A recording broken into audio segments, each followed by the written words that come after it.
बिस्मिल्लाहिर्रहमानिर्रहीम अस्सलामुअलैकुम। आप देख रहे हैं हमारा चैनल देसी स्टाइल फूड सीक्रेट। तो आज मैं आपके साथ मार्बल केक की बहुत ही आसान और बहुत ही ज़बरदस्त सी रेसिपी शेयर करूंगी, जो बहुत ही कम बजट में बनके तैयार होगा और इसे बनाना बहुत ही आसान है। और ना ही हम इसमें बीटर का इस्तेमाल करेंगे, ना ही हम इसको ओवन में बनाएंगे। तो विदाउट ओवन की हम पतीले में ही इसको बेक करेंगे। बहुत ही ज़बरदस्त बेक हो जाता है ये। तो रेसिपी को स्टेप बाय स्टेप पूरा फॉलो कीजिएगा। रेसिपी पसंद आए तो इसे लाइक और अपने फैमिली और फ्रेंड में शेयर भी कर दीजिएगा। तो चैनल पे अगर नए हैं तो प्लीज़ पहले चैनल को सब्सक्राइब कर लें और बेल आइकन का जो बटन है इसको दबाने से हमारी नई नई वीडियो सबसे पहले फ्री में देखने को मिलेगी। तो चलिए आइए अब रेसिपी को बनाना स्टार्ट कर लेते हैं। बिस्मिल्लाहिर्रहमानिर्रहीम। तो केक बनाने के लिए सबसे पहले मैंने मिक्सर जग ले लिया है इस तरह से, और अब इसमें मैं डालूंगी 2 अंडे की सफ़ेदी। तो सिर्फ मैं सफ़ेदी को डाल रही हूँ, अभी मैंने जर्दी को अलहदा रखा हुआ है। और इसी के साथ मैं इसमें डाल दूंगी 1 कप चीनी। तो चीनी को मैंने ग्राइंड कर लिया था। अब इसमें रेगुलर चीनी जो होती है आपके घर में वो भी यूज़ कर सकते हैं। और अब इसको हम अच्छे से ग्राइंड करेंगे और इसको बिल्कुल हम तकरीबन 2 से 3 मिनट तक इसी तरह ब्लेंड कर लेंगे, ताकि चीनी और हमारा जो अंडा है वो इसमें अच्छे से मिक्स हो जाए। तो जब तक ये बिल्कुल वाइट नहीं होता और जब तक हम इसको इसी तरह इसके अंदर ग्राइंड कर लेंगे। तो रेसिपी को स्टेप बाय स्टेप पूरा फॉलो किया करें। और ये देखिए जैसे ही हमारा ग्राइंडर चल रहा है और इसी में मैं इसमें 2 अंडे की जर्दी जो मैंने अलहदा रखी हुई थी वो अब मैं डाल दूँगी। और इसके साथ ही मैं इसमें डाल दूँगी 1/4 कप ऑयल। तो जो मैं कप नॉर्मली घर में यूज़ करती हूँ उसी कप से सारा मेजरमेंट कर रही हूँ, ताकि हमारे जो बिगनर हैं उनको बहुत ही आसानी हो। जो भी घर में ख़वातीन बनाती हों उनके लिए बहुत ही आसान हो जाए और हर कोई इसको बना के एंजॉय कर सके। तो रेसिपी को स्टेप बाय स्टेप पूरा ज़रूर फॉलो किया करें। तो देखिए तकरीबन मैंने इसको 2 से 3 मिनट तक इस तरह से बीट कर लिया है। तो बहुत ही अच्छे से इस तरह से बीट हो चुका है। तो इस तरह से अभी थोड़ा-सा हमें ग्राइंडर में करते हैं तो थोड़ा-सा पतला लगता है और इसमें थोड़ी-सी एयर नहीं बनती है। तो हम इस तरह से 1 मिनट के लिए इसको हैंड बीटर से इस तरह से बीट करेंगे तो इससे बहुत ही फ़ोमी हो जाता है और ये फूलकर इस तरह से डबल हो जाता है। सिर्फ़ 1 मिनट तक मैंने इस तरह से बीट किया है। तो देखिए कितना फ़ोमी हो गया है ये, और इसका कलर और भी ज़्यादा लाइट हो गया है। तो ग्राइंडर से निकालने के बाद मैंने इसको सिर्फ़ 1 मिनट के लिए इस तरह से बीट किया है, बहुत ही ज़बरदस्त हो चुका है। तो अब इसमें मैं इस तरह से बनाना एसेंस डाल रही हूँ चंद कतरे। आप वनीला एसेंस डाल सकते हैं, पाइनएप्पल एसेंस डाल सकते हैं, लेमन एसेंस डाल सकते हैं, जो आपके पास अवेलेबल हो आप वो इसमें ऐड कर सकते हैं, जो आपको फ्लेवर पसंद हो। तो मैंने 1 कप मैदा लिया है, 1 कप और 1 टेबल स्पून भर के मैंने मैदा पहले से छान के लिया हुआ है। और 1 टीस्पून इस तरह से छोटी जो चाय वाली चम्मच होती है उसे भरकर मैं इस तरह से बेकिंग पाउडर लूँगी। तो ये भी मैंने इसी तरह इसके अंदर ऐड कर दिया है। तो ये मैदे के साथ मैं इसमें ऐड कर दूंगी और इसके अंदर थोड़ा-सा इसको मिक्स कर लूँगी। और ये जो मैं इस्तेमाल करती हूँ टेबल स्पून के लिए, तो वो इस तरह की जो हमारे घर में चावल खाने वाली चम्मच होती है वो हम टेबल स्पून के लिए इस्तेमाल करेंगे। और ये जो छोटी चाय वाली चम्मच होती है इससे हम टीस्पून का काम करेंगे। तो मैंने 1 टीस्पून भर के इसमें बेकिंग पाउडर लिया है और 1 कप और 1 टेबल स्पून भर के मैंने इसमें मैदा ले लिया है। तो अब देखिए मैदा और बेकिंग पाउडर को मैं इसमें अच्छे से मिक्स कर रही हूँ, ताकि इसके अंदर बहुत अच्छे से मिक्स हो जाए। तो मैदे को मैंने एक बार छाना हुआ है और अब इसको मैं थोड़ा-थोड़ा करके इस बैटर में डालूँगी। इसको भी मैं दोबारा से छान कर ही डालूँगी। तो देखिए इस तरह से मैंने एक स्ट्रेनर ले लिया है और अब इसमें मैं थोड़ा-सा इस तरह से मैदा डालूँगी और इसको छान लूँगी मैं अच्छे से। तो रेसिपी को स्टेप बाय स्टेप कंप्लीट देखा करें, ताकि आप बिल्कुल परफेक्ट रेसिपी बना के तैयार कर सकें। तो मेरी पूरी कोशिश होती है कि मैं आपको बिल्कुल परफेक्ट रेसिपी बता सकूं और परफेक्ट मेजरमेंट के साथ बता सकूं, और जो घर में आसानी से अवेलेबल हो उस तरह से मैं आपको सिखा सकूं। तो इसीलिए मैं कहती हूँ कि आप रेसिपी को स्टेप बाय स्टेप पूरा फॉलो किया करें, ताकि आपका कोई स्टेप मिस नहीं होगा, तो आपकी बिल्कुल परफेक्ट रेसिपी बनेगी। तो इसी तरह परफेक्ट रेसिपी को फॉलो करते हुए आप रेसिपी बनाएंगे तो आपकी भी बिल्कुल परफेक्ट रेसिपी बनती है। तो इसीलिए आप रेसिपी को स्टेप बाय स्टेप पूरा फॉलो किया करें।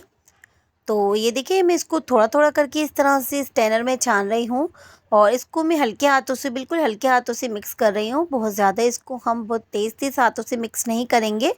और इसको सिर्फ एक ही साइड से हम फोल्ड करते हुए मिक्स करेंगे, दूसरी साइड से हम इसको नहीं घुमाएंगे। दूसरी साइड से हम इसको घुमाएंगे तो ये थोड़ा सख्त हो जाता है और इसके अंदर जो एयर बनी होती है वो ख़त्म हो जाती है।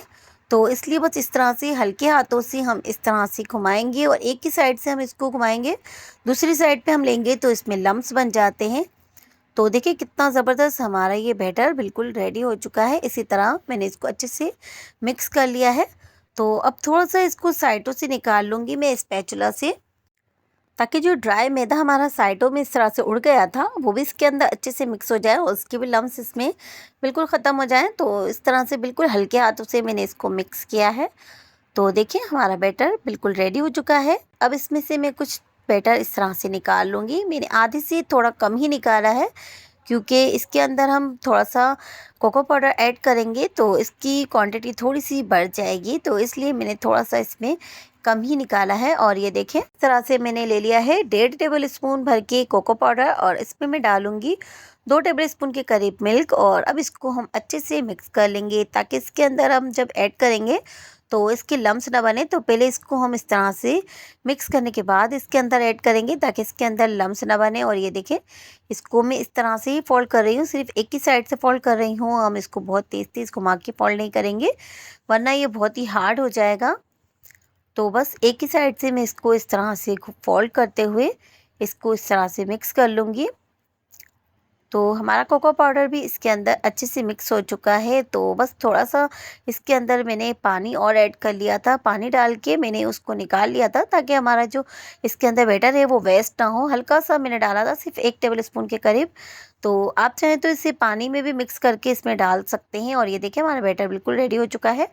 तो अब ये बैटर हमारा थोड़ा सा थिक लग रहा है, तो मैं इसमें भी 1 टेबल स्पून के करीब दूध डाल दूँगी, ताकि इससे जो हमारा बैटर है वो थोड़ा सा बिल्कुल परफेक्ट हो जाए। तो ये थोड़ा थिक लग रहा था, तो इसलिए मैंने इसमें 1 से 2 टेबल स्पून के करीब मिल्क डाल दिया है।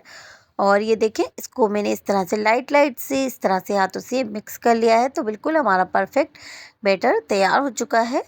तो बस दोनों ही बैटर हमारे बिल्कुल रेडी हो चुके हैं। अब इसको हम साइड में करेंगे। और अब मैंने इस तरह से केक टिन ले लिया है। आप इसकी जगह कोई भी पतीली वगैरह भी यूज़ कर सकते हैं। तो इस पे मैंने ऑयल लगाने के बाद बटर पेपर बिछाया हुआ है, वो नज़र नहीं आ रहा है, लेकिन मैंने इसके अंदर ऑयल लगाकर बटर पेपर को लगा दिया है। उसके ऊपर भी मैंने ऑयल लगा दिया था। तो ये पहले से मैंने रेडी करके रखा हुआ था। और अब इसके अंदर मैं ये थोड़ा सा वाइट वाला बैटर इस तरह से फैला दूंगी। तो थोड़ा सा मैंने इसको थिक ही रखा है, क्योंकि जब हम इसके अंदर ऐड करेंगे तो ये दोनों चीज़ें हमारे इसमें मिक्स ना हो। अब एक लेयर हम इस तरह से ब्राउन की लगाएंगे। अब इसके अंदर हम थोड़ा सा और इस तरह से वाइट वाला बैटर डालेंगे और इसको भी इस तरह से हम फैला देंगे। और स्पैचुला से हम इसको अच्छे से साफ़ कर लेंगे, ताकि हमारा ये वेस्ट ना हो। अब ब्राउन वाला बैटर जो है वो सारा हम इसके अंदर ऐड कर देंगे और इसके ऊपर थोड़ा सा हम वाइट बैटर जो आखिर में बचा था वो भी डाल देंगे। और इस तरह से हम स्टिक से हम इसके ऊपर लाइनिंग बनाएंगे और इस तरह से हम डिज़ाइनिंग कर लेंगे इसकी। और नीचे से ऊपर तक हम इसको अच्छे से इस तरह से लेके जाएंगे, ताकि इसके अंदर तक अच्छे से लेयर बने। अब पतीले को मैंने प्री हीट होने के लिए रख दिया था तकरीबन 10 मिनट के लिए। तो पतीला अच्छे से प्री हीट होना चाहिए, ताकि हमारा केक बहुत अच्छे से बेक हो। और इसके अंदर मैंने एक स्टैनर रख दिया था। अब इसके अंदर हम इस तरह से केक का टिन रख देंगे और अब इसको हम कवर करके रख देंगे तकरीबन 30 से 35 मिनट के लिए लो फ्लेम पर। और इसके ऊपर हम भारी वज़न रख देंगे, ताकि इसके अंदर से जो स्टीम है वो बाहर ना निकले। और इसको हमने तकरीबन बेक कर लिया है 30 से 35 मिनट के लिए और हमारा बिल्कुल परफेक्ट इस तरह से बेक हो चुका है। तो स्टिक डालकर हम इसको चेक कर लेंगे कि हमारा बिल्कुल परफेक्ट बेक हुआ है या नहीं। तो देखिए बिल्कुल स्टिक साफ़ आई है, हमारा बिल्कुल परफेक्ट बेक हो चुका है। अब मैंने इसको निकाल लिया है और अब इसको रूम टेम्परेचर पर आने देंगे, थोड़ा सा ठंडा होने देंगे। तो ये देखिए बहुत ही सॉफ्ट हमारा केक बना है और अब इसको हम इस तरह से निकाल लेंगे बाहर। तो देखिए कितनी आसानी से हमारा केक इसके अंदर से निकल चुका है और बहुत ही परफेक्ट हमारा केक दोनों ही साइड से बेक हुआ है। तो बहुत ही ज़बरदस्त हमारा ये केक बेक हो चुका है। तो बहुत ही और इसकी हाइट भी बहुत ही ज़बरदस्त आई है और कितना अच्छा ये राइज़ हुआ है। बहुत ही परफेक्ट हमारा केक बन के तैयार हुआ है। तो बहुत ही सॉफ्ट और बहुत ही ज़बरदस्त सा ये केक बन के तैयार होता है। तो देखिए इसके ऊपर से हम बटर पेपर को निकालेंगे तो कितनी आसानी से हमारा बटर पेपर भी इसके ऊपर से निकल चुका है। और अब इसकी हम करेंगे कटिंग। तो देखिए कितना सॉफ्ट हमारा केक बना है, बहुत ही ज़बरदस्त सा ये सॉफ्ट हमारा केक बना है और इसकी लेयर भी बहुत ही ज़बरदस्त बनी है और बहुत ही ज़बरदस्त और बहुत ही टेस्टी सा हमारा केक बन के तैयार होता है। तो देखिए कितना सॉफ्ट है ये, बहुत ही मज़ेदार भी लगता है। आप भी इसे ज़रूर ट्राई कीजिएगा और अपना फीडबैक हमें लाजमी दीजिएगा। रेसिपी पसंद आई हो तो इसे लाइक कीजिएगा और अपने फैमिली और फ्रेंड्स के साथ शेयर भी कर दीजिएगा। तो मिलते हैं एक और नई रेसिपी लेकर, तो जब तक अपना ख्याल रखिएगा, हमें अपनी दुआओं में याद रखिएगा। तो जाने से पहले चैनल को ज़रूर सब्सक्राइब कर लीजिएगा। तो अब हमें इजाज़त दीजिए। अल्लाह हाफिज़।